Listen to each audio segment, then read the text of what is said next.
ఏపీలో రేషన్ బియ్యం మిస్సింగ్ కేసులో దర్యాప్తును ముమ్మరం చేశారు పోలీసులు. ఈ కేసులో పేర్ని నానిని A6 గా చేర్చారు. ఇప్పటికే ఇదే కేసులో A1 గా పేర్ని నాని సతీమణి జయసుధ ఉండగా ఆమెకు ముందస్తు బెయిల్ మంజూరు చేసింది జిల్లా కోర్టు. తాజాగా ఇదే కేసులో A6 గా పేర్ని నానిని పోలీసులు చేర్చడం ఉత్కంఠ రేపుతోంది. ఇప్పటికే ఈ కేసులో 4గురిని అరెస్ట్ చేశారు పోలీసులు.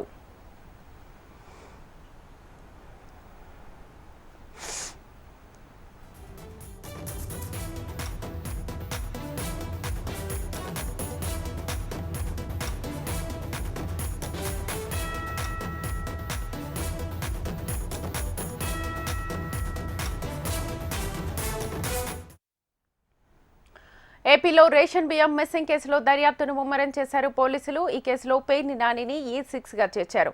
ఇప్పటికే ఇదే కేసులో A1 గా పేర్ని నాని సతీమణి జయసుధ ఉండగా ఆమెకు ముందస్తు బెయిల్ మంజూరు చేసింది జిల్లా కోర్టు. తాజాగా ఇదే కేసులో A6 గా పేర్ని నానిని పోలీసులు చేర్చడం ఉత్కంఠ రేపుతోంది. ఇప్పటికే ఈ కేసులో 4గురిని అరెస్ట్ చేశారు పోలీసులు.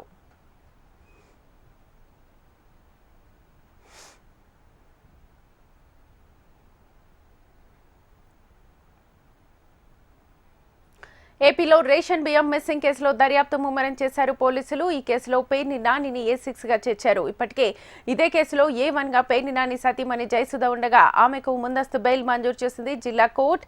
తాజాగా ఇదే కేసులో A6 గా పేర్ని నానిని పోలీసులు చేర్చడం ఉత్కంఠ రేపుతోంది.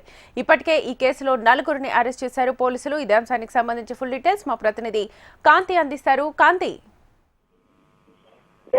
ఆంధ్రప్రదేశ్ లో రేషన్ బియ్యం రవాణాకి సంబంధించినటువంటి దానిపైన ఉక్కుపాదం మోపుతోంది ప్రభుత్వం. ఈ నేపథ్యంలో మచిలీపట్నం కేంద్రంగా జరిగినటువంటి రేషన్ మాఫియాకు గత ప్రభుత్వ హయాంలో జరిగినటువంటి రేషన్ మాఫియాకు సంబంధించినంత వరకు కూడా మాజీ మంత్రి పేర్ని నానికి సంబంధించినటువంటి గుడాంలో ఆయన సత్యమని పేర్కొన్నటువంటి గుడాంలో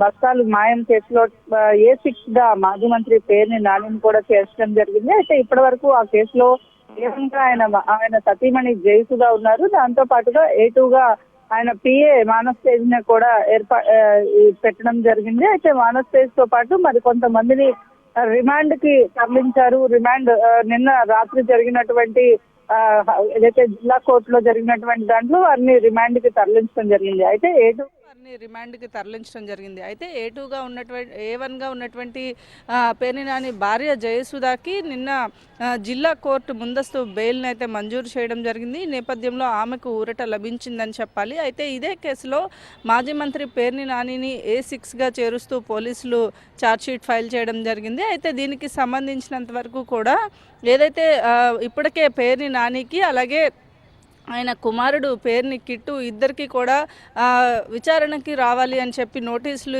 ఇవ్వడానికి పేర్ని నాని ఇంటికి వెళ్ళినప్పుడు వారిద్దరూ కూడా అక్కడ అందుబాటులో లేకపోవడంతో ఇంటికి నోటీసులు అంటించి పోలీసులు రావడం జరిగింది. నిన్న జయసుధాకి ముందస్తు బెయిల్ ఇచ్చిన నేపథ్యంలో కూడా ఖచ్చితంగా పోలీసుల విచారణకు అయితే హాజరు కావాల్సి ఉంది. ఖచ్చితంగా ఎక్కడా కూడా పోలీసుల విచారణను దాటవేయవద్దు అంటూ కూడా కోర్టులో ఇచ్చినటువంటి ఉత్తర్వులు అయితే ఇవ్వడం జరిగింది. అయితే ఈరోజు పేర్ని నానిని A6 గా ఏదైతే నమోదు చేయడంతో పేర్ని నాని A6 గా నమోదు చేసిన వెంటనే హైకోర్టులో బెయిల్ పిటిషన్ దాఖలు చేశారు. దీనికి సంబంధించినటువంటి విచారణ అంటే లంచ్ మోషన్ పిటిషన్ను ముందస్తు బెయిల్ కోసం పేర్ని నాని దాఖలు చేయడం జరిగింది. ఈ కేసుకి సంబంధించినంత వరకు కూడా ఇప్పుడు మధ్యాహ్నం తర్వాత హైకోర్టులో ఈ లంచ్ మోషన్ పిటిషన్కి సంబంధించినటువంటి విచారణ జరిగే అవకాశం ఉంది. మొత్తంగా ఈ కేసులో A1 గా మాజీ మంత్రి పేర్ని నాని భార్య జయసుధ అలాగే A2 గా మానస్ తేజ్తో పాటు కొంతమంది లారీ డ్రైవర్లు అలాగే అక్కడ ఉన్నటువంటి ఏదైతే సివిల్ సప్లైస్ ఎంప్లాయీని కూడా అధికారిని కూడా అరెస్ట్ చేసి కోర్టుకి తరలించిన నేపథ్యంలో ఈరోజు A6 గా పేర్ని నానిని చేర్చారు. అయితే హైకోర్టు ముందస్తు బెయిల్ ఇస్తుందా లేదా అనే ఉత్కంఠ అయితే మధ్యాహ్నం వరకు కొనసాగే అవకాశం ఉంది. Shweta. Right Kanthi, thank you.